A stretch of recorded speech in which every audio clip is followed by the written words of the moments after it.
Carl Loyola again. Welcome to the Pageant Passion Podcast. Crowning Conversations, this is your ultimate podcast for all things pageant.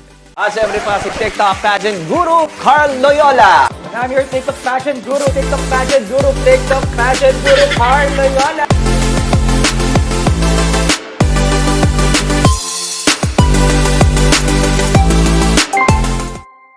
Good evening, everyone. What's up? Ang aga naman ni Drentan. Good evening, Drentan. Gerald, hello. Happy Thursday night.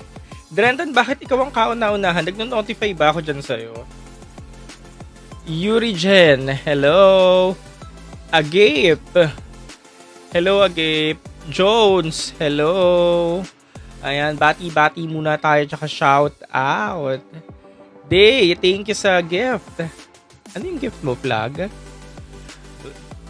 Hello, Kuya Yam. Huy, salamat sa pa-rose.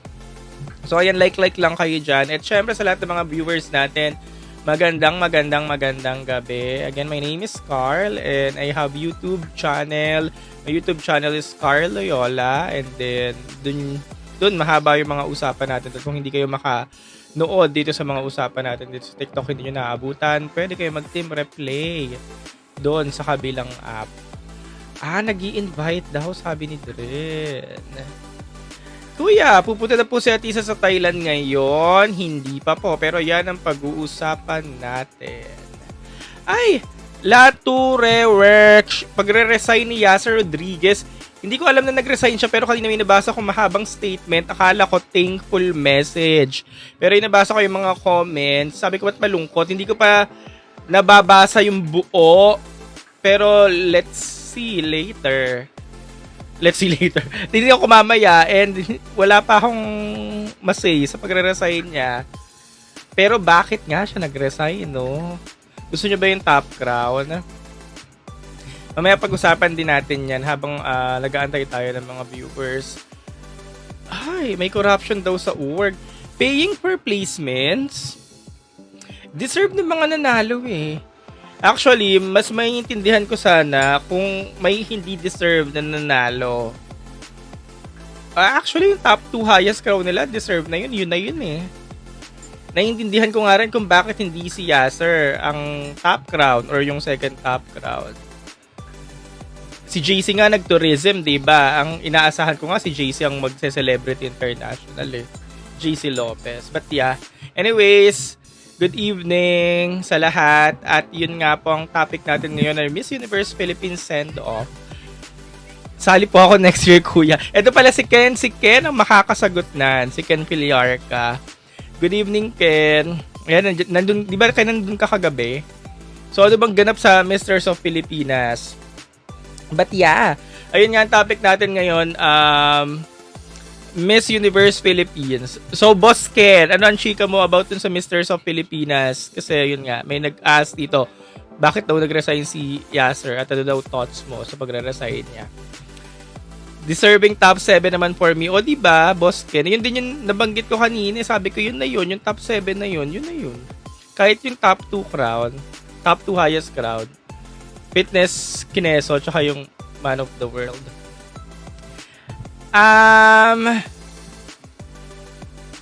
Pero issue. Okay. Hindi ko pa alam eh. Babasahin ko pa lang mamaya kung bakit. Nakita ko lang yung mahabang post. Akala ko thank you message. So, ayun. Miss Universe Philippines.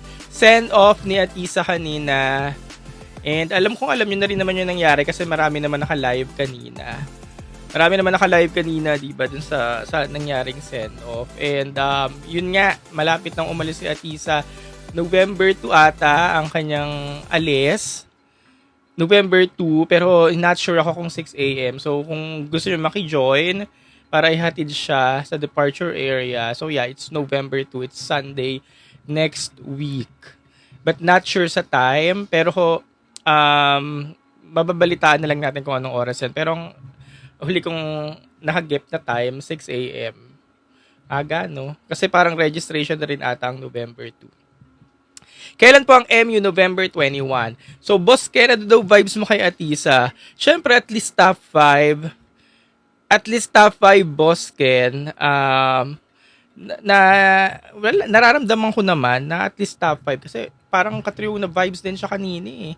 Yung sa send-off. Kasi nga, syempre, Atisa manalo kasi. Alam mo namang inabangan natin si Atisa or marami nag-aabang kay Atisa. Kaya parang katriyo na vibes din kanina ang eksena. At syempre, yun nga, ang ganda-ganda ni Atisa kanina. Maputi siya, ang ganda ng skin. So, maputing Atisa yung makikita natin. Maputing Atisa yung makikita natin sa Thailand, no? Hindi tan. Maglalabas naman ako ng 5, sana makuha kong perfect na. Kayang-kaya mo yan, boss Ken. Kayo nga yung lagi nakakakuha ng ng perfect 5. Parang last time lang, di ba? Ikaw yung, nabasa ko lang sa M Pageantry din, na kayo yung una nag-announce sa si Emma lalaban sa MGIPH. Tapos, mark my word, mananalo si Emma. Di nanalo nga si Emma. Di bang galing? Caring-care nyo na yan, boss Ken. Maganda siya sa personal, meow. Oo naman, syempre maganda. Tomorrow flight niya, November 2 nga, kakasabi ko lang. November 2 ang flight niya, but not sure pa sa time. So malapit na nga ang Miss Universe Philippines. And kanina nga yun, send-off press con pa lang kanina. So marami na rin naman siya ni-reveal, and sure ako, alam nyo na rin kasi na-post na rin naman sa social media. So yun nga, yung mga gagamitin niya like evening gown, Valtaguba, and national costume, si Mac Tumang. So what are your thoughts dun sa mga designers na nabanggit niya kanina? And tapos na nga rin sila sa preparations, parang final touch na lang din, konting mga photoshoots, and good to go na si Atisa for Thailand. Mas payat po ba siya ngayon? May improvement naman sa katawan niya. Yung katawan niya ngayon is yung katawan niya na nakita natin nung lumaban siya from the past years, especially noong 2014, parang ganon. So makikitaan mo naman siya ng improvement na sa katawan. And syempre, ganun pa din naman yung vibes and yung aura. Pag nakita siya sa personal, talagang hindi niyo siya may ignore, hindi niyo siya maikakaila, or alam niyo yon, parang hindi niyo talaga may iwasang masabi na siya na talaga or isa siya sa malalakas pagdating sa Miss Universe pageant. And wait lang, reply lang ako. And ito sabi ni Kiara, styling is not giving talaga, sa finals pasabog dapat. Baka naman may hinahanda pa sila. Pero yun nga, simpleng Atisa lang yung kanina kasi nga siguro syempre press con pa lang naman or send of press con. Hindi naman kailangan pa bongga agad or laban na laban palagi. So yung nakita natin kanina, ponytail, and then yun nga, yung dress niya. And as expected, naka-pink ulit siya, na talagang kulay na niya ata yun. Yun na yung lagi niyang ini-sport na kulay. So baka nga, malamang hindi na pink yung evening gown niya kasi lagi siya naka-pink.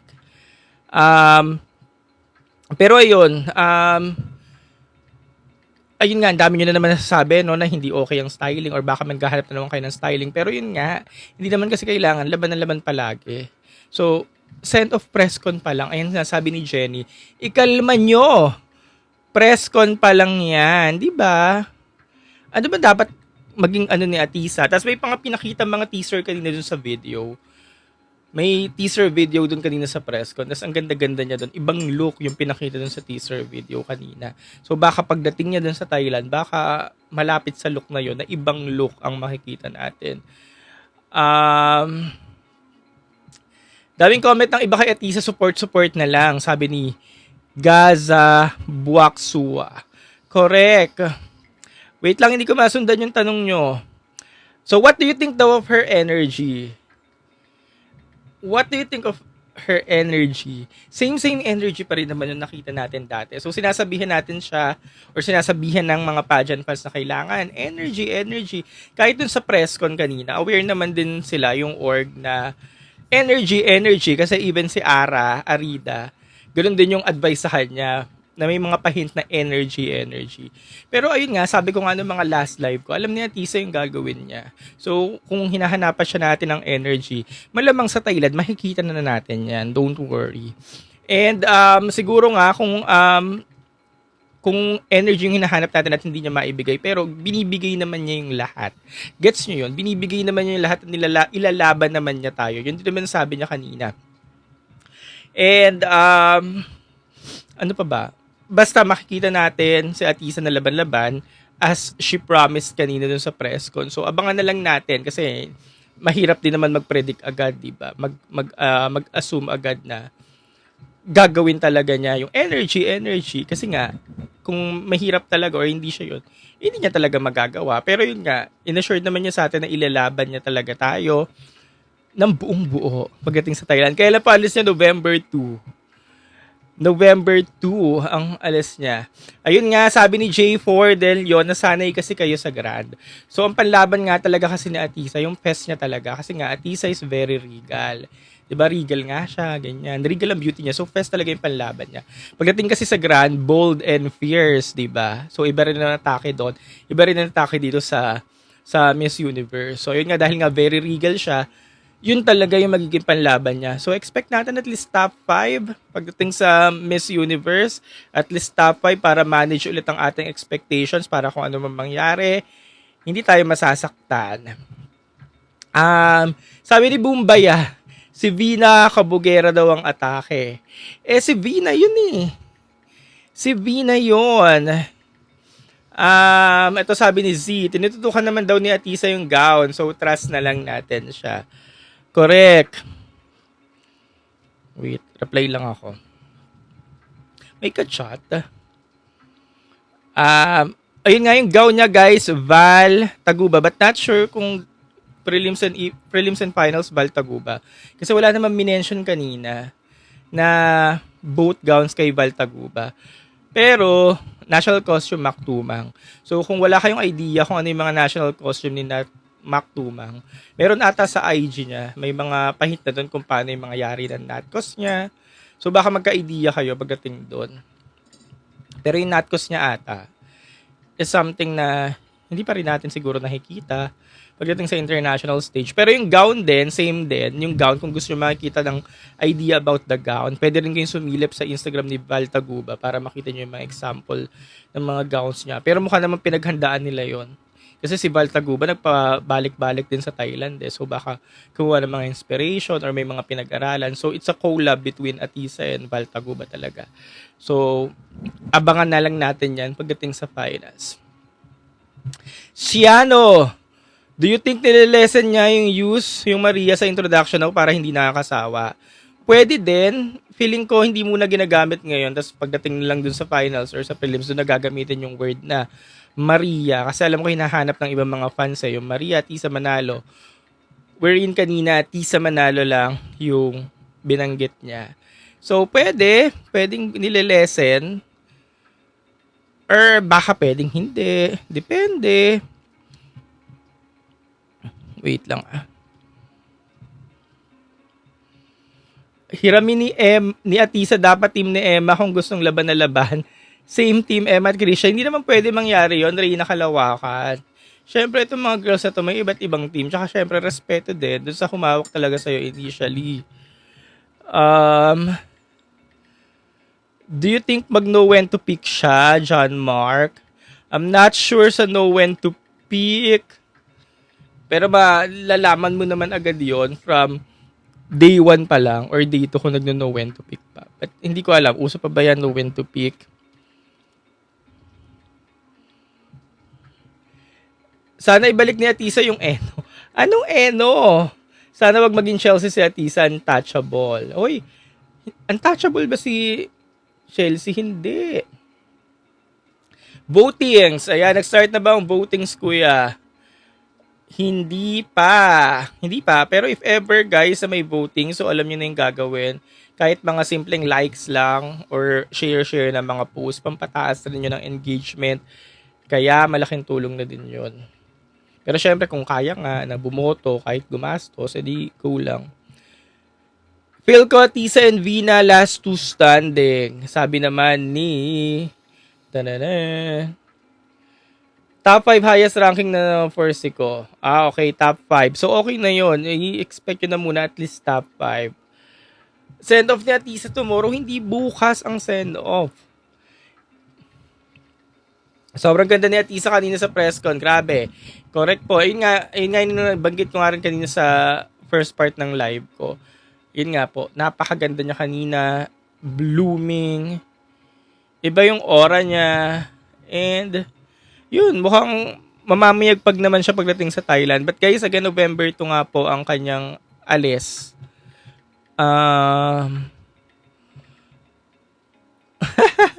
Luis Apandi, bakit ka naman ganyan? Okay lang naman, Luis. Wala naman tayong pilitan. Pero yun nga, kung ayaw nyo din namang sumuporta, edi, nood-nood na lang kayo. Okay lang naman. Nood-nood. Pero wag na yun to the point na, alam mo yun, magko-comment mga kung ano-ano, na below the belt. Dabi basher ni Emma, bakit daw? Feel mo, papalitan niya i-pronounce yung Philippines. Feel mo, papalitan niya i-pronounce yung Philippines. Paanong feel? Paanong papalitan? Pilipinas or the Philippines? Ganyan may gagamitin. I'm not sure. Sabi ni Pellet, bayanihan, ipa 1M na daw si Atisa sa FB. Oo, kasi kailangan rin ng engagement eh. Di ba? Alam niyo naman na ngayon, mahalaga ang mga engagement. So, yeah, makakatulong talaga yan. Kahit hindi ini-insist, kahit hindi pinupush, pero engagement is the key talaga. Minnie the Taylor, shout out. Ito, wala kang pangalan. Atisa at Bina daw last woman standing niya for sure. Feeling ko Atisa last two standing din, sabi ni Julia MP mo. Basta at this top 5, carry na yun na muna in-expect natin. Kahit naman din ako, sure ako na kayang umakyat ni Atisa sa top 5 based sa vibes. Kasi mararamdaman mo talaga siya eh. Based sa aura, sa vibes, sa whatsoever. Kaya yan. Bakit daw may dragon na pink? So kanina, yung OOTD ni Atisa or yung fit niya, yung dress nga na pink na shimmery, glittery, shining, may dragon na pink dito na parang corsage. Dragon yun. Nakakala ko nga nung una, lobster, pero dragon pala. So, ayun nga, Thai culture siya. Nagsisimbolize siya ng Thai culture sa Thailand na parang mahalaga yung symbolism ng dragon pagdating sa kanila. Basta in-explain niya yung kanina eh. In-explain niya yun. Archangel, at least top 5 muna tayo. Emma lang expectation natin, guys. Kalma. Di ba effective? Yes, Archangel. Yun nga. Sabi naman ni Luis, parang Thailand mananalo ngayon. Parang binigay na ni Papa Nawat ang MGI crown. Eto, marami nagbabanggit nito na para na nga daw binigay ni Papa Nawat yung MGI crown sa atin para wala nga daw mapuna pagdating dun sa Miss U na if ever hindi nga Pilipinas makasungkit, so wala nang mapupuna, wala nang harsh na masasabi kasi nasa atin naman ng MGI. So marami naniniwala dyan, pero malay nyo naman, di ba? Ibigay sa atin pa din ang MU crown if ever laban na laban ng candidate. Kunyari nakita na laban yung candidate, deserving pag nasa top 5 na or top 10 na. Baka naman maging posible ang imposible na baka bigla na lang mapasabi tayo na ay binigay, parang yung nangyari kay Emma, di ba? Kala natin imposible yung back to back, pero binigay, di ba? Pasabi na nga lang tayo na, ay binigay, kaya pala yung back-to-back. So, baka ganun din naman. So, okay. Valid naman yung mga pinaniniwalaan ng ilan na kaya binigay yung MGI crown. Kasi baka sila yung mag-EMU. Pero malay nyo naman talaga, biglang mag-iba nga ang ihip ng hangin, mag-sway lahat ng ibang mga desisyon pagdating ng finals. Diba? Tapos biglang, yun nga, makuha natin yung MU. Basta laban na laban. Maganda bagaw ni Atisa, hindi ko pa po alam. Pero yari na siya kasi i-shoot na lang siya eh. I-shoot na lang siya para sa mismong competition, may panglabas na sa social media. Kahit runner-up lang daw, masaya na tayo. Basta top 5. Yun na muna yung expect natin. Since nag-umpisa pa lang naman, hindi pa nga natin alam yung mga matitinding kalaban, hindi pa sila nagsasama-sama. Pero ako so far, top 5. Basta top 5, naniwala ko kaya mag-top 5. Ganda daw ni Celeste kanina. Wala naman si Celeste dun eh.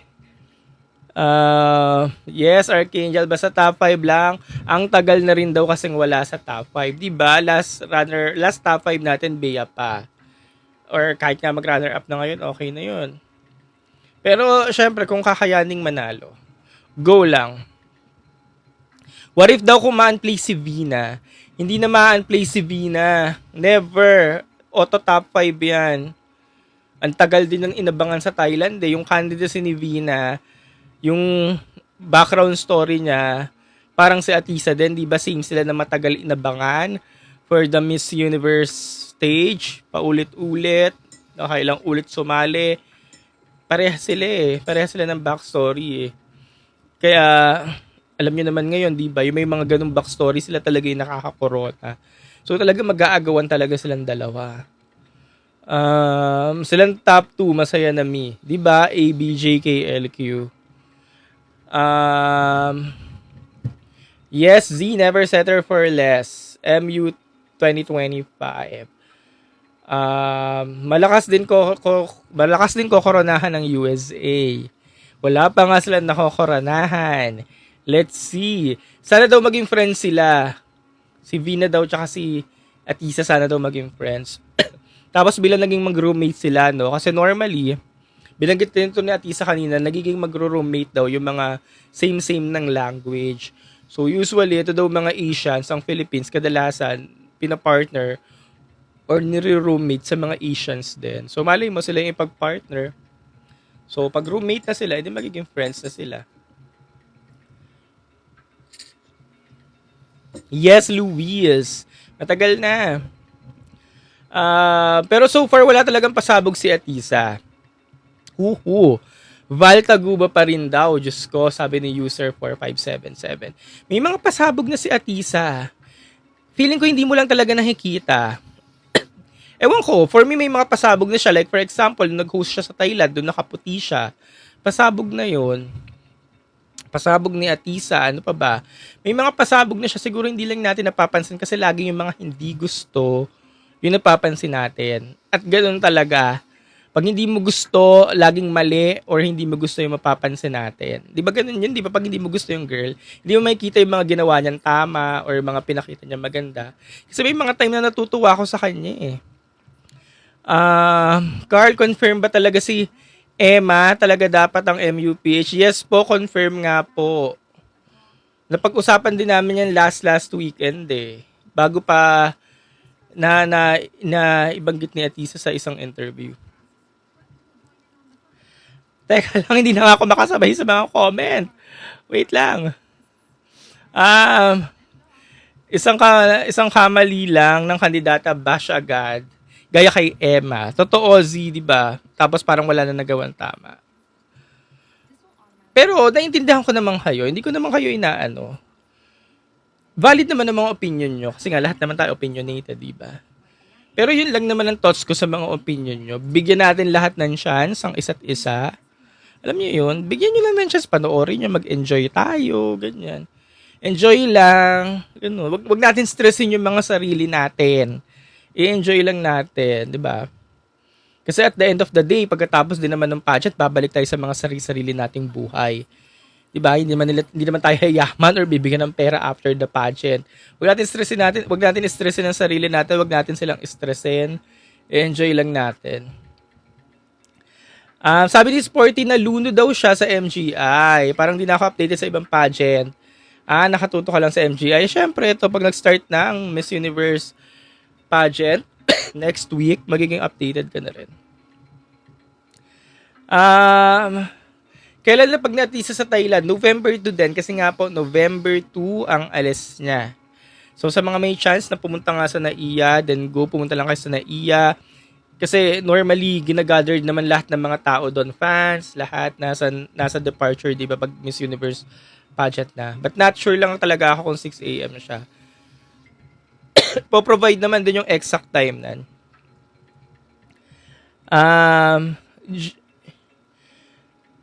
GPJ, Sir Carl Anes comment at this moment.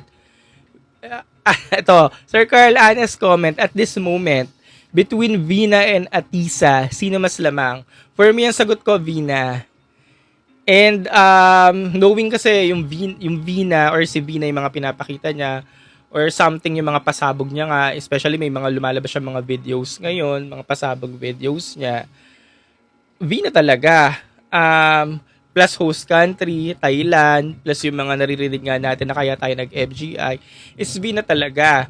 Pero syempre yun nga, magiging fuel ni Atisa yon para lalo siyang ma-inspired na galingan kasi parang at this point lagi sinasabi Vina Thailand, Vina Thailand. So lalo talagang gagalingan at Tisa. Nang sa ganon, siya talaga yung makasungkit ng corona. But yeah, to answer your question is Vina. Nung nag-host nga sa Thailand, pasabog what more pa sa MU. Correct, di ba? Even yung Q&A niya doon, Q&A skills niya, nung nag-host siya sa Thailand, pasabog talaga, di ba? Na sinasagot niya lahat ng mga tinatanong sa candidates. Yun naman talaga, yung lamang ni Atisa kay Vina. Kaya huwag kayong mag-alala. Kasi, yun yung pinakamalaking lamang ni Atisa kay Vina. Kung sa ganda, sa aura, parehas lang sila. Magkakatalo tayo doon sa com skills. Pero yun nga, face card talagang panlaban ni Atisa. Yung ganda niya, para siyang si Venezuela nung sa MGI. Naalala niyo si Venezuela sa MGI? Puro ganda lang, pero talagang pumalo hanggang top 5. Kahit hindi pang MGI performance. Kasi very regal si Venezuela sa MGI. Very regal siya. Pero pumalo talaga siya hanggang sa top 5 kasi nga maganda siya. Face card siya. Hindi siya ma-elbow kasi ang ganda niya. So parang ganun din si Atisa. Hindi mo siya ma-elbow talaga kasi nga ang ganda niya talaga. Face card. Ano natcos daw ni Atisa? Not sure. Pero yun nga, na-mention din kanina si Mac Tumang. So kung wala kayong idea kung ano yung mga natcos na ginagawa ni Mac Tumang or aesthetics ng mga natcos niya, baka meron sa Instagram niya. Pwede nyo bisitahin and then i-check nyo yung mga yari or yung mga aesthetics ng mga gawa niya. Top 5 sa MU. Top 5 mo sa ME. Hindi ko pa natututukan yung ME. Sorry. Sa pasarela po ba approve sa inyo? Pasarela, right now kasi hindi niya pa pinapakita talaga yung mga todong pasarelang ipapakita niya. 'Di ba? Nakikita lang natin yung mga ganaps niya, pasarela, yung mga konting lakad lang, pag tinawag lang, kunyari kanina tinawag. At sa Manalo, ganyan, konting lakad lang, hindi pa yung full extent na pasarela. Feeling ko tinatago pa nila. So, makikita pa natin yan, siguro, pag nag-progress na yung pageant, or pag preliminary competition na, kasi wala namang ibang mga, hindi, may swimsuit show pa lang Miss Universe pageant ngayon. So, malamang sa swimsuit show. Kasi may swimsuit show ngayon ng Miss Universe pageant, bago mag-prelims. So, yung swimsuit show na yun, parang kagaya siya sa MGI. Iba, galing. Pero guys, again gusto ko lang ulit paalala ibang atake pagdating sa Grand, ibang atake pagdating sa Miss Universe. Kasi baka pag nag-swimsuit show na, baka hanapin nyo yung, bakit ganyan yung lakad ni Atisa, hindi katulad ng kay Emma. Magkaiba sila Kung nakita nyo yung performance ni Venezuela sa MGI, ganun ang atake ng Universe pageant. Or even ni Fran sa MGI noon, ganun ang atake ng Miss Universe pageant Baka maghanap kayo ng mga energy pagdating sa lakad-lakad or what. Hindi uso yung mga extra movement sa Universe Hindi ganun yung galawan.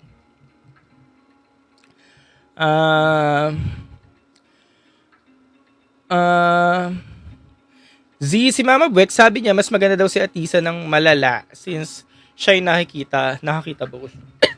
O diba, si Mama Bex din na nagsabi. Mag-know when to be kaya siya? Hindi ko po sure. Pero feeling ko, wala naman talagang nag-know when to pick na kandidata. Even si Emma, hindi know when to pick ang tawag doon sa ginawa niya. Nagkataon lang talaga na maraming hindi gusto sa sinusuot na gown pagdating sa prelims. Kaya, anong nangyayari? Tinatawag natin, know when to pick.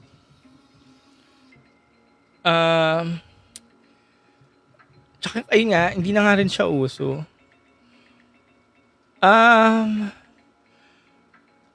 Last two standing MW Thai and Philippines, MGI naman daw Thailand and Philippines.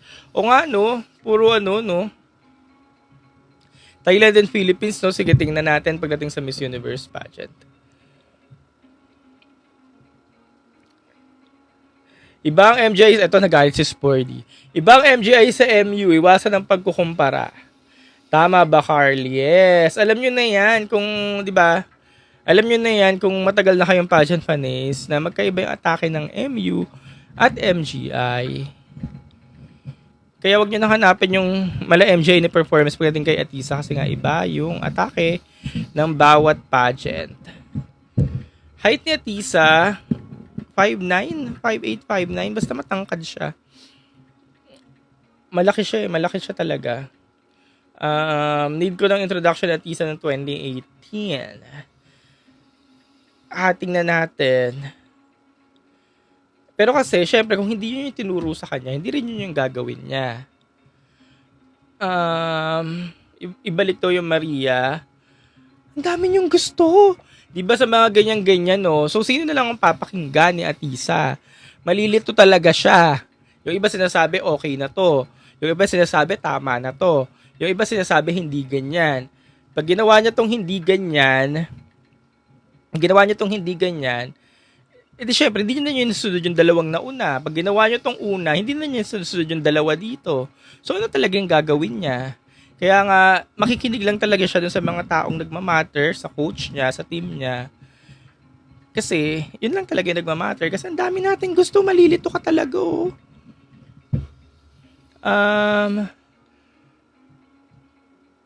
Tawa. Di ba ang daming gusto? Hindi mo na alam kung ano ba talagang gagawin. Tanggalin yung Maria. Wag magganto, wag magganon. Matatalo talaga tayo. Pag sinunod nating lahat yan. Matatalo talaga. Matatalo yung pambato nyo kasi naguluhan eh. Basta manood na lang kayo ng Miss Universe. Yeah. Miss Universe pageant November 21. It's Friday. And November 2 nang alis ni Atisa. So malamang after Holy Week kasi syempre may mga bakasyon. May bakasyon yung ilan, yung mga estudyante, yung mga katrabaho. So after nun, pagbalik natin sa real world, November 3 start na ng Miss Universe pageant. And maraming makakalaban na malalakas si Atisa talaga.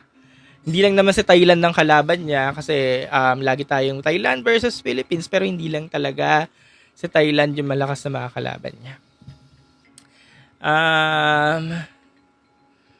Eto, sa user may pinaglalaban siya. Good luck na lang daw sa gown ni Val Taguba. Bigyan natin ng chance, guys, ang mga gown designers. Magagaling ang mga gown designers natin dito sa Pilipinas. Iba-iba sila nangyari. Laging sinasabi sa live yan. Iba-iba sila nangyari. Iba-iba sila ng design. May kanya-kanya silang galing. Alam ko yung nahanap niyo si Rian Fernandez. Si Rian kasi siya yung gown designer ni Emma and eventually nanalo. Pero alam niyo yon, ganun din na nangyari dati kay Kat. Hinanap si Maktumang. Maktumang kasi siya yung gown designer ni Kat at nanalo. Pero nung ginawa ni Maktumang si Atisa ng gown nun, even si CJ binash naman, 'di ba? Hindi kaya, 'di ba? Hindi talaga tayo nakokontento. Kaya nga lagi natin sinasabi, bigyan natin ng chance ang lahat. Itong mga tong ilan kasi itong mga designers na to, umaakma talaga yung mga designs ng gown nila doon sa mismong candidate. And yung mismong candidate talaga yung nagbibigay buhay dito sa gowns.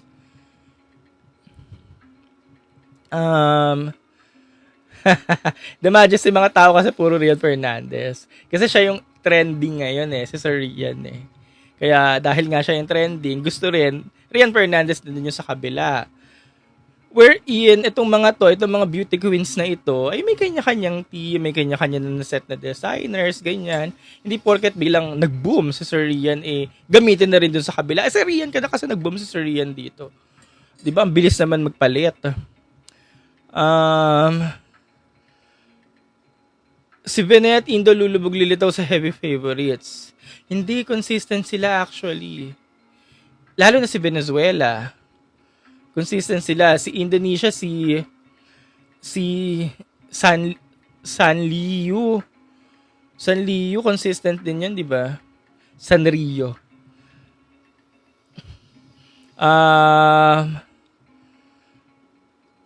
Pero wala pa akong top 5 as of now.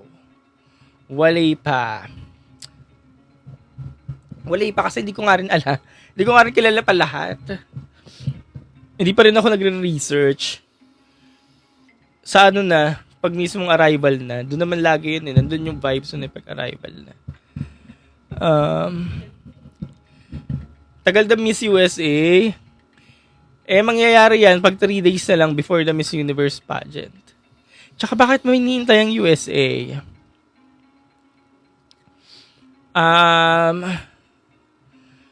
Parang ikli pala ng stay nila sa Thailand. Oo, kasi kung November 21, November 3, technically, sabihin natin first day nila or November 4, may ikli talaga.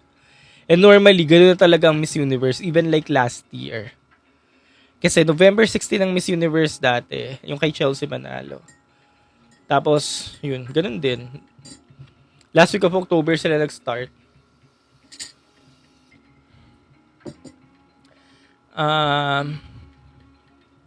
What can you say about South Africa? Hindi pa naman sure kung Tarina Boats, di ba? Yung South Africa Miss Universe. Yung franchise ng Miss Universe South Africa nakuha na nung former Miss Universe South Africa na contestant. Hindi ko ma-pronounce yung pangalan. Tapos, ang sabi, i-appoint nila si Tarina Boats. Pero hindi pa naman ata sure siya. May rep na ba sila? Ay, hindi ko alam. Hindi ko pa nakikita. Pero as of now, dun sa mga candidates na kilala ko, nalalaban sa Miss Universe, kung kanino ako natatakot, kay Vina pa din. It's Vina. Vina. Laging si Vina. Vina. Uy, may nagpag-give. Sino to? Louie, salamat. It's Vina. Kay Vina ako nakatatakot. Wala nang iba. Si Vina lang talaga. Si Vina yung pinaka nakakatakot.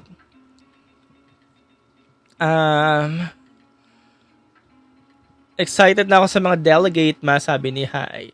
Uy, salamat sa mga nagpapag-gift sa... Hindi ko na makita yung mga pangalan nyo, pero thank you so much. Bakit kaya hindi nila madamitan with gems or stone na body hugging si Atisa?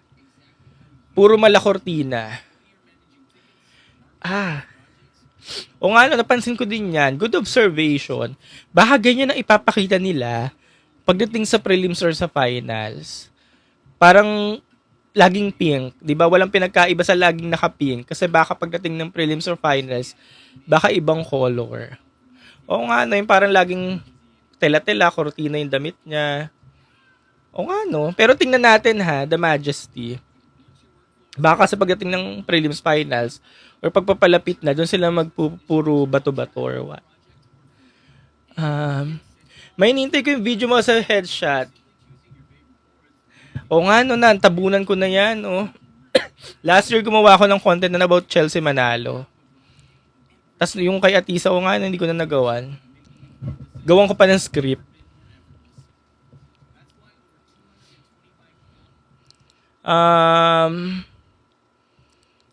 Miss Earth, wala kasi akong masabi sa Miss Earth, Not until finals na. Kasi normally pag Miss Earth, pinapanood ko na lang talaga siya. Pag finals na. Tapos magre-review ka na lang kung ano nangyari. Yun na. Pero yung mismong day one ng lahat ng journey nila, hindi ko talaga siya inaabangan. Or hindi ko siya nasusubaybayan. Sabi ni The Majesty, feel ko pink, white, yellow ang gown colors niya. Purple at teal.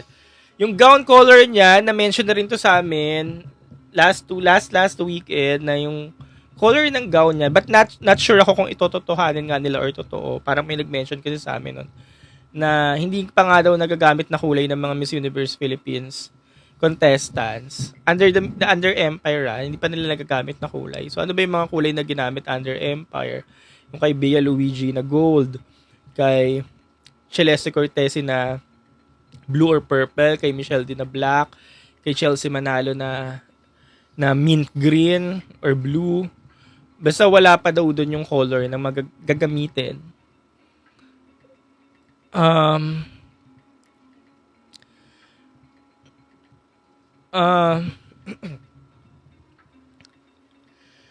Sir Carl, baka lang naman for business and rivalry purpose, si Binang MU pantapat kay Opal. Eto, matagal na naming haka-haka to. O matagal na nating haka-haka yan. GPJ.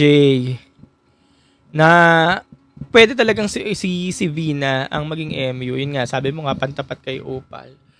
Or para talagang, ayun nga, nakuha nila ang dalawang major crowns, MU or Miss World.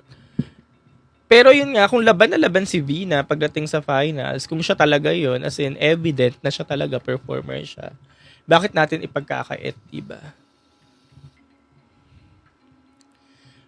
Ayun nga, may nag-comment din, kung magbibigay daw si Vina, kung giving siya, ayun sabi ni Patito, kung mabigay niya at giving siya, no problem. Diba? Kung siya talaga yun yung evident, alam niyo yung evident yung performance.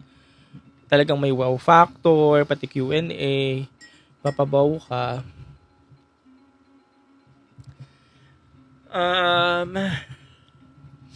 Parang mahirap na mag-gems o stone si Atisa since parang mu org para sa kanila. Anong face card lang. Kasi nga, face card ni Atisa, kaya hindi siya dinadamitan ng gems or stone. Pwede din, Louie. Hoy, Louie, ikaw yung nagpag-give kanina. Thank you. Pwede din, oo, na binabagay nga sa katawan, sa mukha, kung face card na, hindi na pinag-gems or stone. Pero let's see ha, kasi wala naman talagang makakapagsabi nan until hindi nagaganap yung preliminaries and finals na pinakaabangan natin. Lahat ng ito ay haka-haka lang. Until mangyari yon, doon natin mako-confirm itong mga haka-haka natin. Para maiwasan daw ang comparison, sana magka-roommate na lang sila ni Vina at Atisa. Parang Emabel lang. Uy, pwede din. Ayun nga. Malay naman natin mangyari, di ba? Malay naman natin. After preliminary, makita kung ano yung malakas. Di ba? Di ba? Preliminary competition. Or even baka before the preliminary, alam na natin. Di ba? 4 na candidate lang daw ang fina-follow ni Raul Rocha. As of now, it's Zimbabwe, Thailand, Mexico, and Cuba. Baka hindi niya pa kilala yung iba. Pero baka pag nakita na niya yung iba or nakilala na niya, baka naman dumami din yan. Ano masasabi mo may Miss Grand Universe sa Miss Universe? Hindi naman siya confirm. Yung Miss Grand Universe Kineso, confirm na ba yan? Pero hindi pa ata. Pero kung meron yan, wala naman tayong magagawa. Choice yan ni Nawat na ngayon ay nasa Miss Universe organization na kung ayun yung gusto niya, go lang ng go. Pero yun nga, hindi na rin ata magkakaroon kasi nga itong si Emma na nanalo, magkakaroon din naman ng involvement siya sa Miss Universe organization. So parang siya na yung Miss Grand Universe. MJ back for MJ back to back Miss Band. Ano Miss Band? Miss Band International. RJ, what's up? Kung may Grand University, kay Vina na lang daw nila ibigay. Pero hindi ko talaga alam yung Grand Universe na yan. Kung confirm na ba yan. Kinumpirm ba nila nakalagay ba na confirmed? Or sa selection kineso, may ganito. Wala naman ata. Nakakainis yung mga taong compare kay Atisa sa ibang delegate. Ayun nga po. Wala tayong magagawa. Nag-collaborate yung ABS-CBN sa Miss Universe. Opo, kasi mapapanood ang Miss Universe sa November 21 sa ABS-CBN sa A2Z. So may collaboration.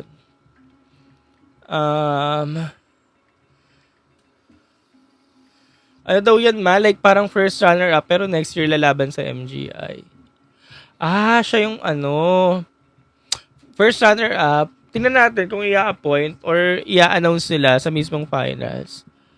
Ikaw ang kineso. Tingnan natin, let's see. Naalala ko may Miss Universe Latina pala ngayon. May nakasash ng Miss Universe Latina. So wala siyang pinagkaiba doon sa Miss Grand Universe na nasa MGI. Mga special delegate. Special delegate. 1 week lang preparation ng USA sa Miss Universe. Sabi ni STS5. Wala pa nga nahoranahan Di ganun kaganda yung hindi siya matunog, pero nanalo siya, yung Miss Universe Latina, matunog siya. Pero ngayon nawala yung ingay sa kanya. Miss Universe Latina. Pero may ingay ngayon yung mga bago. Palestine, Cote d'Ivoire. Parang may ingay yung mga candidates nila ngayon. Tingnan natin kung hanggang saan sila tatagal. MGIPH, MJ Lastimosa, Jasper for MGIPH. Band nga diba? Band international nga. Sabi ni The Majesty na why may Jojo Bragais daw sa Miss Universe. Wala pa silang ina-announce, no? Tingnan natin. Or tanong nyo si Sir Jojo pag nagla-live siya. Madalas nagla-live yun dito sa TikTok eh.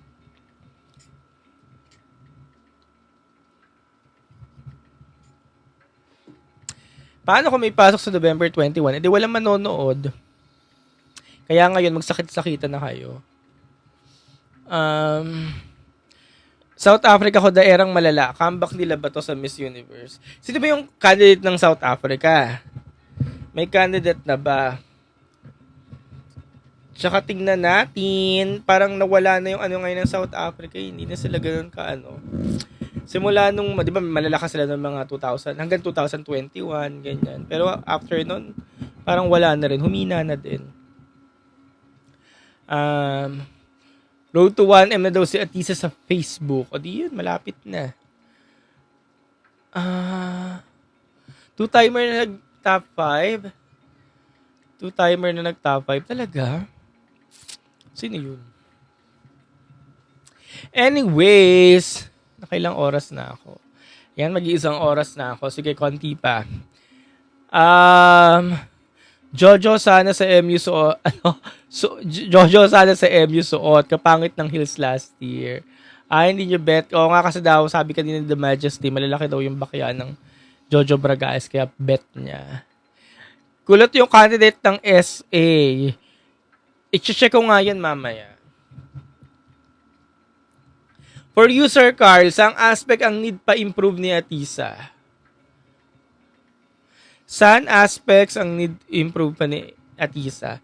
Yung sa mga sinasabi yung energy, kasi yun yung kadalasan ko na mababasa talaga, na parang concern ng madla at ng mga pageant fans, yung energy.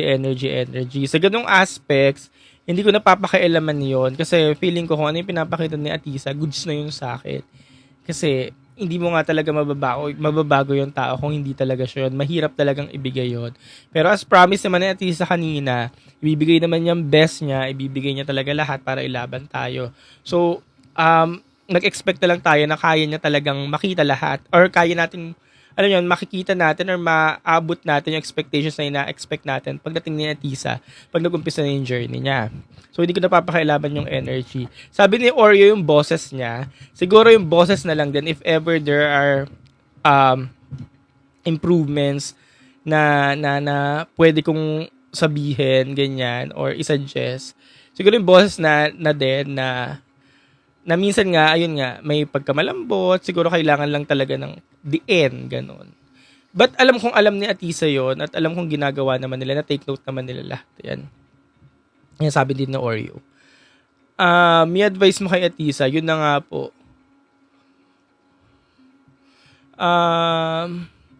Body niya, paano bang body? Yung body kasi, hindi mo na ma-change ng mabilisan eh. Especially kung yung competition ay mag-umpisa sa November 2. Hindi mo na siya ma-change. So, it's impossible na. But for me, okay na yung body niya. Yun na yun. Yun na yun. Yung batak na body na gusto natin or na kaya niya. Yun na yun. 2018 daw na boses niya. 2018 na boses pag nag-introduction. Ganun ba yung ibig mo sabihin? Baka nga kasi may iba silang approach pagdating sa introduction ngayon. Kaya yung hinahanap yung 2018 na boses, hindi na talaga mailalabas ngayon. And especially, 2018 pa yon. Ilang taon lang si Atisa noon. Syempre ngayon, nag-matured na rin. Nagka-edad na. 2018, 2025 na ngayon.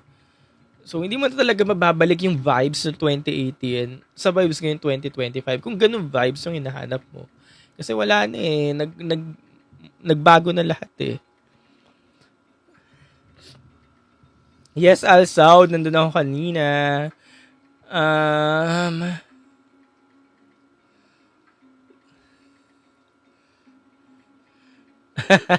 Ito na naman si Red Pasqua. Daming gusto ng madla, hindi na lang sumuporta. Kaya nga, di ba? So, ano nga talaga yung gagawin? Kung ang dami nating suggestion na ganito, ang dami nating ang dami yung sinasabi. Eh, ano na nga lang gagawin ng pambato natin? Sino yung susundin niya? Kasi nga sabi ko rin kanina sa live, sa first part ng live, si ganito gusto ng ganito, si ganito okay na to, si ganito ayaw ng ganito. So, pag sumunod siya ng isang tao dun sa mga binanggit natin, hindi na siya magugustuhan ng dalawa kasi ito lang yung sinunod niya yung isa. So, ano talaga ang gagawin? Ano talaga? Kaya nga sabi niya rin kanina, yun lang, gagawin niya nga lahat lang yung best niya at kung ano siya, yun na yun. Makikinig lang siya sa core team niya, sa mga advice sa mga taong nagmamatter talaga. Sa mga experts, ganyan. Kasi wala, maguguluhan tayong lahat eh.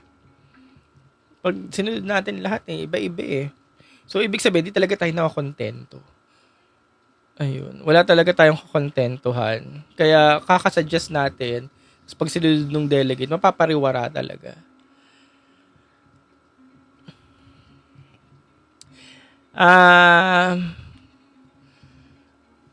Palestine. Si Palestine, hindi mo nag-miss Earth yun. Basta umiingay yung pangalan niya ngayon sa social media. Let's see kung a-advance to. Let's see kung mag-a-advance to itong Palestine. Pero wala pa siya sa radar ko ngayon. Nakita ko lang siya umiikot sa social media. So sabi ko, ano meron dito? Anong special?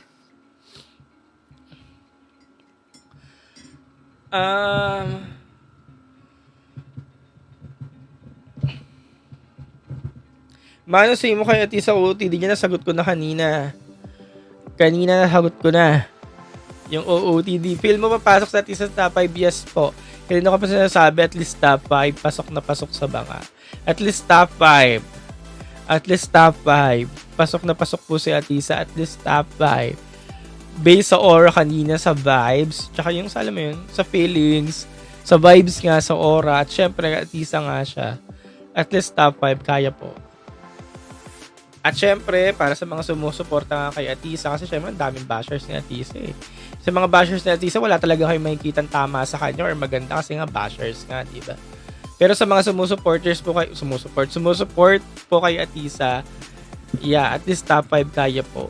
At syempre, again, sa pag may makailangan ng votings, kung kayang umiksena or maglabas, gumastos, go lang, bumoto. Pero kung hindi naman, go lang for moral support, like, share, comment sa mga pictures, kasi pandagdag engagement din yun. Siyempre, follow sa lahat ng mga pages, ganaps, and yeah, start na tayo ng Miss Universe pageant, November 2, alis na ni Atisa. So, kita-kits. Aga na mag-send off ni Atisa, kasi nga pa, alis na siya sa Sunday. Tama, November 2. Sa Sunday. Next Sunday pala, sorry. Next Sunday. Ayun, so yan. Naka-isang oras na ako. Maraming salamat ulit. And magkita-kita ulit tayo. Bye-bye and good night. Siyempre pa si TikTok pageant guru Carl Loyola. And I'm your TikTok pageant guru, TikTok pageant guru Carl Loyola.